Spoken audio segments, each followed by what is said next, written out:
एक शाम जब सूरज ढल रहा था और आसमान पर लाली फैल रही थी, टंग टंग सहूरा धीरे धीरे एक सुनसान जंगल में दाखिल हुआ।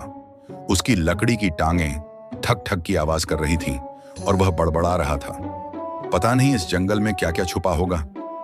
पेड़ों की शाखें हिल रही थीं और उनसे फुसफुसाहट जैसी आवाजें निकल रही थीं।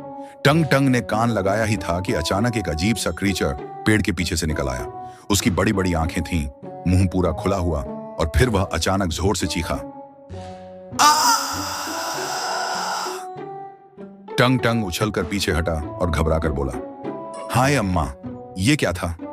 मगर क्रीचर तुरंत फिर से छुप गया। टंग टंग ने हिम्मत बांधी और आगे बढ़ा। थोड़ी ही दूर एक पुराना झूला अपने आप झूल रहा था। जैसे ही वह पास गया, उसने देखा कि झूले पर एक और ब्रेन रॉट क्रीचर उल्टा लटका नाच रहा था। उसके मुंह से अजीब हंसी निकल रही थी। टंग टंग के मुंह से बेइख्तियार निकला, ओ नहीं, और वह तेजी से भाग निकला। अभी वह संभल ही रहा था कि अचानक जमीन पर बिखरे हुए पत्ते कड़कड़ हिलने लगे। उनमें से क्रीपी हंसी गूंजने लगी। फिर पत्ते हटे और एक आलू की शक्ल का गोला सा क्रीचर बाहर निकल आया, जो उछल उछल कर चारों तरफ घूमने लगा। टंग टंग को समझ ही ना आया और उसका पैर सीधे उस पर पड़ गया। क्रीचर ने तुरंत एक कान फाड़ देने वाली चीख मारी, छी! उसी पल जंगल की सारी आवाजें थम गईं।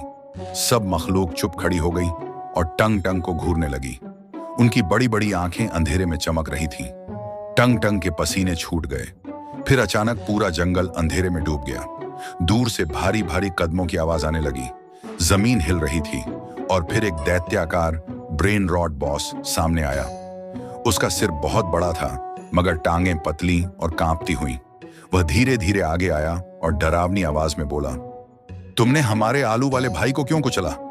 टंग टंग घबरा गया, लड़खड़ा कर बोला, मैंने तो बस गलती से। लेकिन जवाब देने से पहले ही सारी मखलूक अचानक उस पर चीख मारकर झपट पड़ी।